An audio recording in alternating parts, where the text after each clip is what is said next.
What's up, guys? It's a warm March day toward the end of March in Alabama, and according to the Farmer's Almanac, today and the next few days are ideal for planting above ground crops. So that's where we're headed right now. My father-in-law is plowing or replowing the garden right now, and once he gets done with that, we're going to plant some seeds.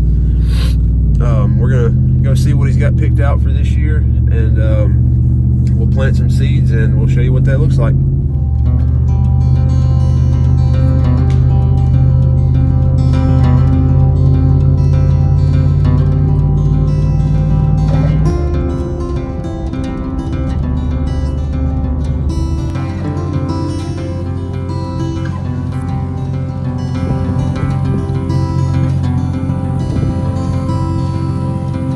Alright, so father-in-law got the dirt turned up with the disc, got the bush hog moved out of the way. Now he's going to hook up the planter. We're going to start planting them, and my wife's grandma has some trees out by the barn or the shop that needs cutting, so we're going to cut it this little Echo chainsaw and get them moved out of the way for her.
Alright guys, here's a better look at the planter hooked up on the back of the tractor. It's a Covington TP46 or TR46. I think it's a P. The sign's kind of rusty, the label. I don't know how old this thing is. There's no telling. But anyway, how it works is there's the main plow right there that digs the groove in the ground. The disc right here kind of helps with that, and then this chute right here is a little tube. There's seed. You can see there's the red thing is actually corn. It's a kernel of corn that has got a like a coating on it to keep crows or something from eating it, just to kind of help it grow. But anyway, the seed or the corn or whatever goes in here, it falls down into there, and as that wheel turns, you see there's all right, the sun's in the way, shadows. These wheels turn, it turns all this stuff, turns that gear and that gear. This in here turns that wheel. The wheel spins like a conveyor belt kind of thing, picks up the kernel and drops it. There's a hole right in there. Drops it in there, goes down the chute and falls in between those two discs right there. Lands right in the groove, and then these wheels, if you see how angled they are, they kind of fold, like mash the dirt back together around the seed. And up here, you can hear it makes a little tapping noise as it goes through. Right here, that gear turns this, and this thing turns, and it opens. See it, those knobs hit that, and it opens. And there's a little plate on the bottom of the fertilizer trough, and it just kind of shakes and knocks a little bit of fertilizer loose down that chute, and then that lands right in the main groove where the big forward plow is. So it makes a little, like a little trough, puts fertilizer in it, and then the disc kind of pushes the fertilizer down in, puts a seed right behind it, and that wheel covers it all up. It's all automatic. As long as you got fertilizer, as long as you got enough seed in there, it does the job for you. These little outrigger things right here, they've got a little plow blade. If you notice, you can adjust it to go right behind the tire. It just kind of gives you a guide as you're going. It'll hit the next one, then you can put that tire, you know, say you cut right here, that's the leading line. The next time you come, you put that tire where that one was, and it keeps your rows evenly spaced. All right, guys, the little Echo chainsaw wasn't really hitting on much, so I had to get the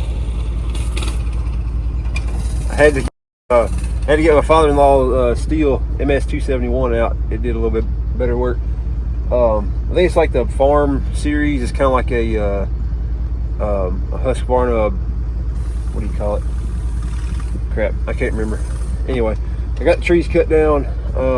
Right now, I've got to drag them across the road to the burn pile, and father-in-law is still planting seeds with the tractor. So overall, we've had a pretty productive little morning and afternoon. So yeah, let me get that done and I'll get back. All right, guys, I dragged those trees over here across the road to my brother-in-law's spot. Well, it's family spot, but he kind of lives over here and keeps up with everything over here. And I just wanted to show y'all how freakishly tall the grass is out here that I had to drive through. I probably ran over a couple thousand snakes on the way. Sorry. All right, new truck problems. He gets mad at me when I back up. There's like grass behind the bumper. Always beeps, drives me crazy. But anyway, I'm gonna turn this around and show you guys how tall this grass is. All right, I know it doesn't look that tall, but you can see like my tire tracks in there. It's coming up over the hood, pretty much. It has not been bush hogged. It needs to. Yeah, that's like as tall as the hood. It's crazy. But if you can tell right here, the trees that I drug over did a nice job of not really mowing it flat, but pushing it flat. Hashtag crop circles. All right, so we got a few rows of, they're called pole beans or pole peas. I think pole peas, because they grow like up. And we got bush peas. I think they're peas, either peas or beans. I think they're peas. Bush peas, because they grow more of in a bush and you have to like go under to grab the peas out off the plant. So we've got pole peas, bush peas. We've got some silver, either Silver King or Silver Queen. I can't remember which one they got, but it's corn basically. It's not yellow. It's more of it's almost white. That's why I call it silver, because it's not yellow. It's kind of a yellowish white tint to it. But we got some rows of that going. We got a smaller section over here that's going to have like squash and zucchini, maybe cucumber, stuff like that. And I think my father-in-law was actually talking about tilling up a new spot, smaller spot, there's a bug on me, for watermelon. So that'll be good. So anyway, that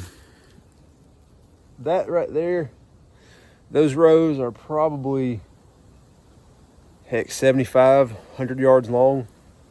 So they're pretty long. These little short rows with the squash and everything, maybe 50 yards long. So either way, we got a pretty good bit of food about to be coming up. There's already birds out there picking seeds. So anyway, we got a pretty good bit of food going to come up. When it starts growing, we'll pick it. And when we pick it, I'm sure we'll freeze a lot of it and we'll can some of it. Canning is something I really want to learn how to do. Call it canning, but it's really with jars and stuff. So yeah, when that process takes place, we'll show you how to do that.